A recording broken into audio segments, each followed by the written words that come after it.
Sveiki kino mylėtojai, su jumis vasariška informacinė laida apie kiną Kinfo. Laidą pradėsime tradiciškai apžvelgdami kino aktualijas. Sužinosite, koks tarptautinis festivalis jau rytoj startuoja Nidoje ir pamatysite kino kūrėjų ir žmonių turinčių judėjimo negalią projekto Jaunieji kino kūrėjai pristatymą.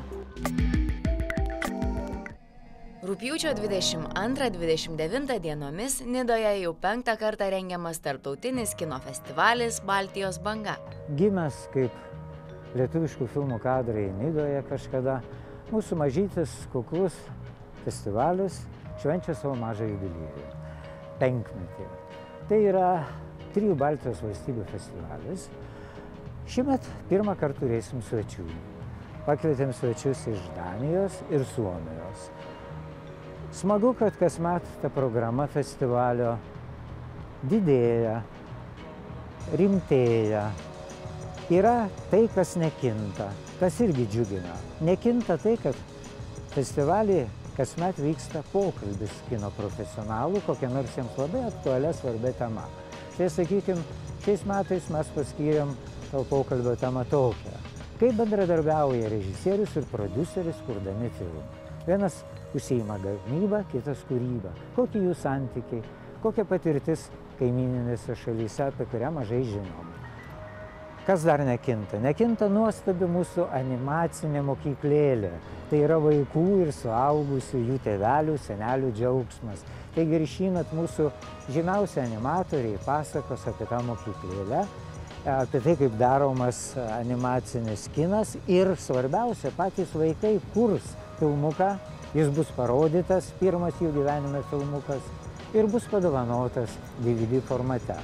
Atidarimas 22 dieną, tai yra svečių diena, mes parodysim danų filmą Don Juanas, tokia įdomi šiuolaikinė versija klasikinės Mocarto operos, ir bus suomių filmas parodytas. Festivalį patį atidarom pagarsėjusių jau Kristinos Buožytės filmo Aurora, kurį pristatys pati režisierė, prodiuserė. Pirmą kartą festivalis truputį peržengs Neringos, Nidos ribas. 2 dienas jis vyks Klaipėdoje. Festivalis kiekvienais metais atidaromas būtent 23 dieną. Ir ši diena tikrai nesikeis. Kodėl? Ogi tai yra Baltijos kelio diena. Tai mes buvom susikibę rankomis nuo Vilniaus iki Talino. Kartais man atrodo, o net ir neatrodo, aš juntu, kad mes ir dabar laikomės susiėmę už rankų, bent jau kultūros žmonės. Ir tol, kol mes laikysimės va taip už rankų susiėmę, tol mes būsim stiprus, tol mes būsim tvirti, tol mes būsim žinomi ir Europai, ir pasaulyje. Projektas Jaunieji kino kūrėjai – tai unikali galimybė jauniesiems kino kūrėjams pažinti žmonių turinčių judėjimo negalią pasaulį, o neįgaliesiems įgyti naujų patirčių ir gebėjimų kuriant filmus. Šis projektas rugpjūčio 22-27 dienomis vyks Pajūryje, Monsiškių landšafto terapijos ir rekreacijos centre, kurio aplinka idealiai pritaikyta neįgaliesiems.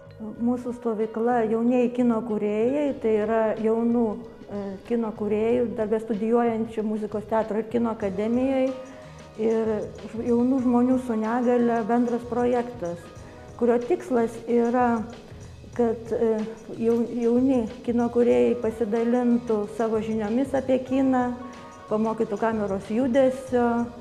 Žmonėms su negale labai svarbu naują patirtį, įgyti žinių ir galbūt atrasti galimybę irgi įsilieti į gretas, integruotis. Šitos stovyklos metu bus sukurti 3 filmukai planuojami tam tikrom temom, iš kurias jie išgvildens kartu su jaunais žmonėms su negale. Tai yra įvairios jų problemos, su kuriomis jie susiduria. Tai yra, sakykime, aplinkos pritaikymo problema. Kita problema yra jų komunikacijos problemos sociume, kada yra jie nesuprasti, atstumti, jų bijoma. Jaunimas susirinks ir kartu su mūsų neįgaliu jaunimu bandys kalbėti ir reikšti savo mintis, problemas kino kalba. Projektą Jaunieji kino kūrėjai vykdo Lietuvos žmonių su negalia sąjunga, bendradarbiaudama su partneriais. skiltyje pokalbiai šį kartą kalbiname jaunąją kino aktorę Jurgą Jutaitę, kuri už komoje atsidūrusios merginos vaidmenį Kristinos Buožytės mokslinėje fantastinėje dramoje Aurora šiemet pelnė geriausios aktorės apdovanojimą. Su aktore kalbamės apie didelę meilę kinui ir jos kelią į aktorystę. Kino kaip ir pagrindinis tikslas yra taip atkartoti gyvenimą, kad jisai atrodytų visiškai natūralus ir realus. Jeigu herojus turi būti plikas ir skustis reikia, jeigu jie bučiuojasi ar turi intymų kažkokių scenų, tai reikia daryti natūraliai, ta prasme, tai yra kažkoks stengimasis visiškai atkartoti realybę. Man iš tikrųjų patinka autorinis kinas. Ir man jisai patinka dėl to, kad man labai smagu, kai mane stebina, kai aš bandau spėlioti apie tai, kaip vystysis eiga ir aš nepataikau. Man patinka, kai režisierius leidžia savo nesistengti įtikti publikai. Mano didysis mokytojas buvo Kristijonas Vildžiūnas. Jisai tikrai turi labai specifinę techniką, man atrodo, labai teisingą darbui su aktoriais. O už Auroros vairo stovėjo moteris, Kristina, tai prasme, jinai visiškai kitaip dirba. Mes labai daug laiko skyrėme susipažinimui su Kristina ir su Mariumi. Labai daug laiko praleidom kartu. Koks jausmas, kai yra įjungiama kamera ir tu esi nuogas. Man asmeniškai tai tikrai buvo nemalonu. Tai buvo kažkokia akimirka, kai aš tiesiog kažkaip tai dar kartą savęs perklausiau, kodėl aš pastačiau save į tokią padėtį, kodėl aš tą darau. Tai yra labai intimu, ta prasme, atrodo, tai darant atrodo, kad tu peržengi kažkokią ribą, kurios peržengti nederėtų. Ir aš asmeniškai po tų scenų filmavimo, aš atsistojau ir aš nebežinau nei kur yra išėjimas, nei kur yra grimerinės. Tai buvo tam tikras šokas iš tikrųjų.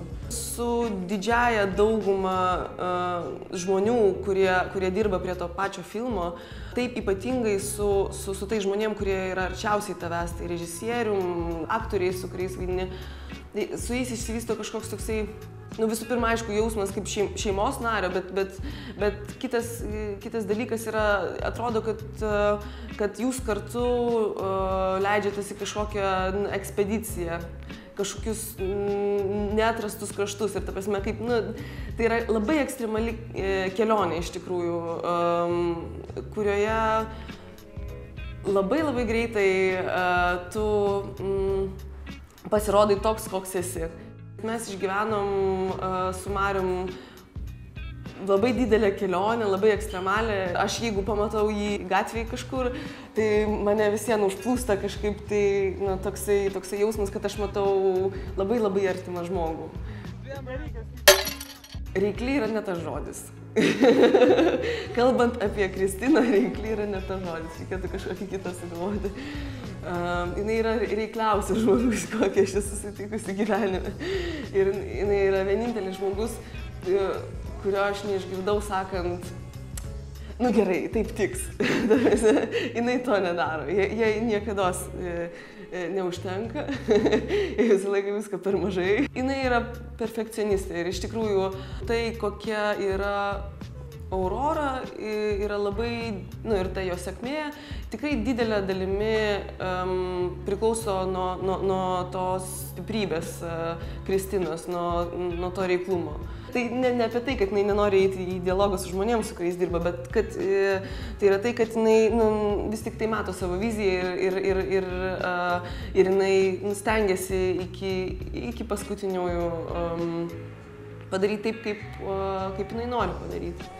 Visų pirma, man atrodo, kad vis tik tai yra labai didelės egzotikos tam deriny. Fantastinis filmas iš Lietuvos.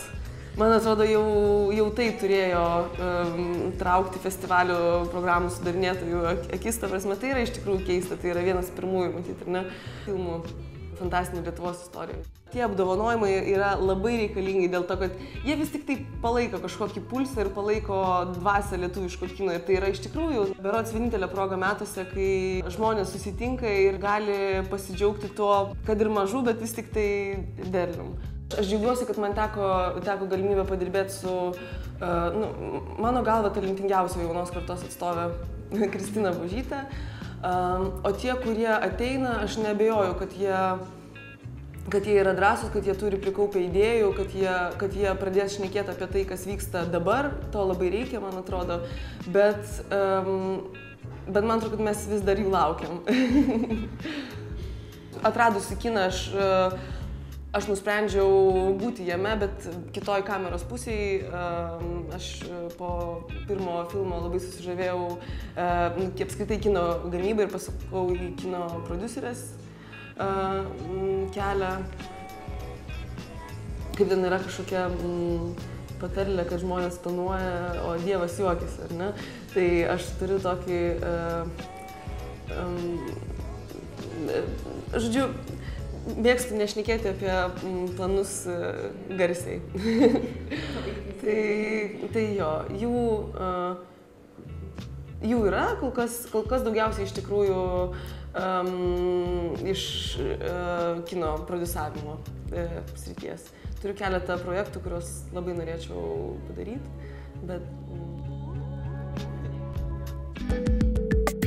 Po reklamos pamatysite dar kuriamo dokumentinio filmo apie Lietuvos kelią į nepriklausomybę pristatymą ir pokalbį su garsia rašytoja, kurios romano ekranizavimo teisės gavo Lietuvos kino kūrėjai.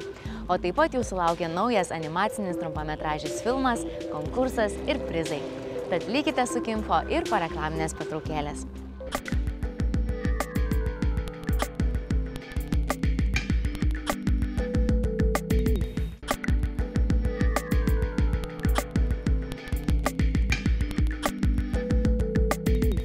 Apie naujus kino projektus kino kūrėjai kalba mūsų skiltyje 1 minutė eterio.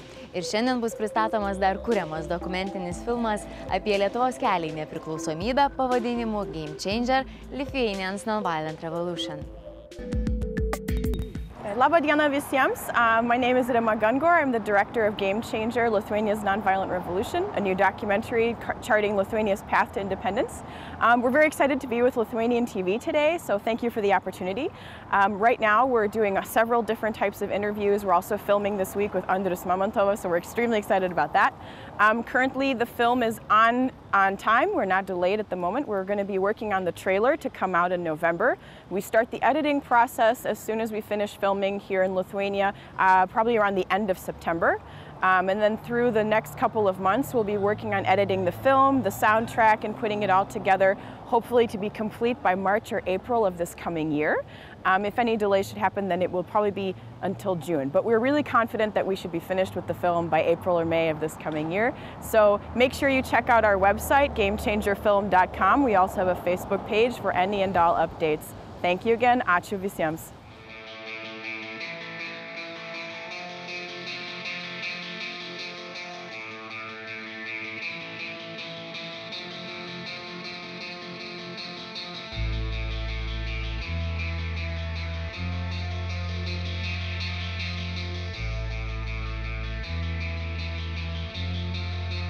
Žiūrintys į dangų, amžinas nakties gelmes, ieškantys ten ženklo, besiilgintys tavęs.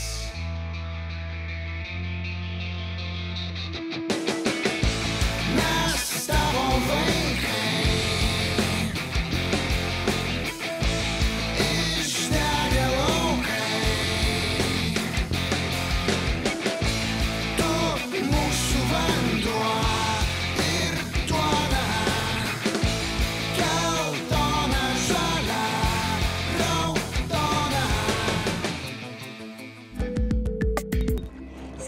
iniciatyvos šį kartą Kinfo komanda kalbina garsę lietuvių kilmės Jungtinių Amerikos valstijų rašytoją Rūtą Šepetys, kurios romanas Tarp pilkų debesų tapo bestselleriu ir buvo išverstas net į 27 kalbas. Romane pasakojama apie lietuvių tremtį į Sibirą Antrojo pasaulinio karo metais.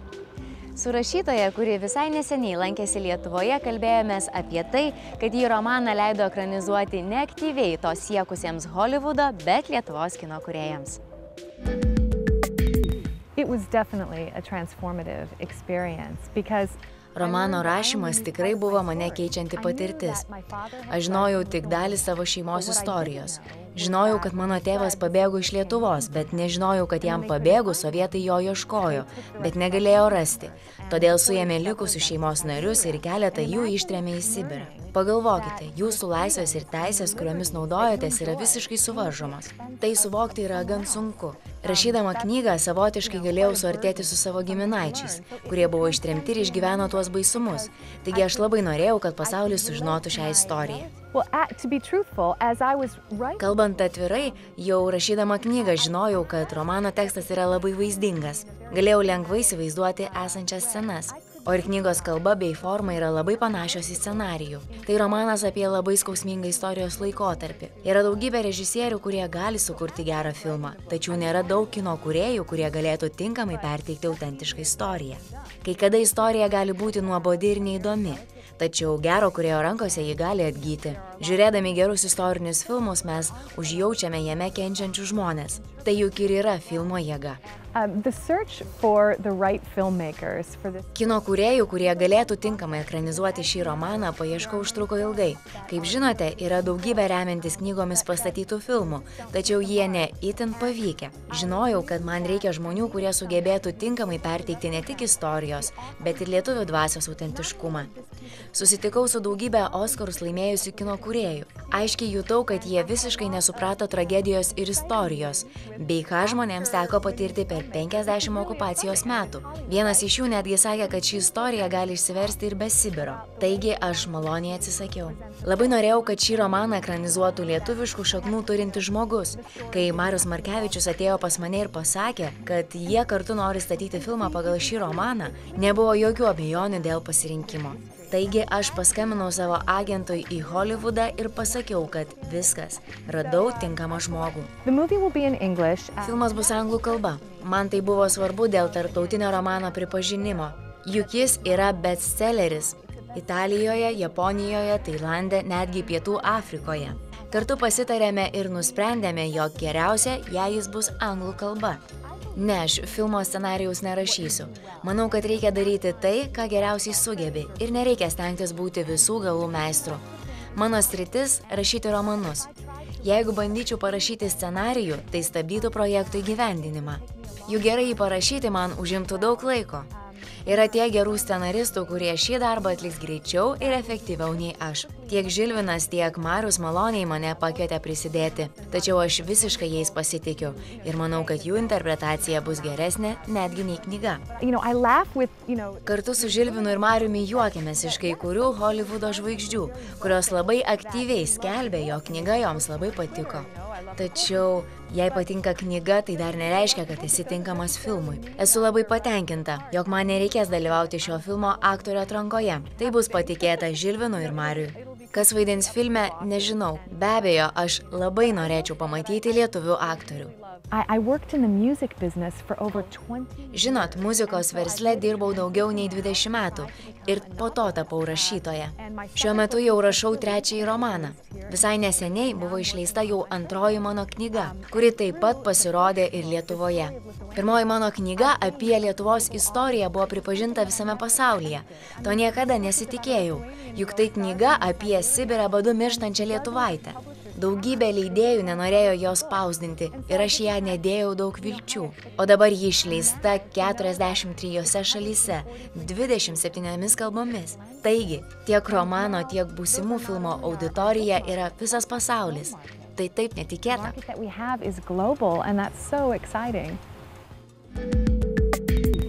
skiltimi animacija jūs norime supažindinti su Lietuvos animacijos mokykla.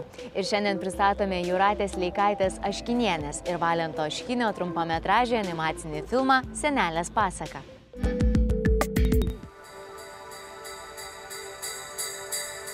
Apšerkšnyja mūsų žiemos, balta, balta, kur dairais. Ilgas pasakas mažiems seka apie klaidžią sniego pūgą, saulės nukirptas kasas. Dėmesio skelbėme 3 praeitos savaitės nugalėtojus, kurių vardus ir pavardės galite pamatyti ekrano apačioje. Jiems atitenka puikūs prizai knygos Pelėdų karalystės sargai pagrobimas, kuri buvo ekranizuota didžiajame ekrane. O atsakymas į klausimą, koks trumpametražis animacinis filmas buvo apdovanotas sidabrinę gervę, yra Redos Barkutės kaltė. Na, o naujas šios savaitės klausimas yra apie mus. Kiek skilčių turi laida Kinfo? Vienas teisingai atsakęs laimės kokosinio skonio ledus Dione, o kiti 2 specialius Dione prizus. Atsakymus siųskite elektroniniu paštu tv@kinfo.lt. Šiam kartui tiek kino naujienų ir išskirtinių pokalbių. Dėkoju Jums už Jūsų dėmesį. Visas mūsų laidas Jums patogiu metu galite pažiūrėti lrt.lt mediatekoje ir kinfo.lt tinklalapyje. Na, o lygiai po savaitės paskutinėje vasariškoje Kinfo laidoje Jūsų laukia daug kino įdomybių. Iki pasimatymo lygiai po savaitės.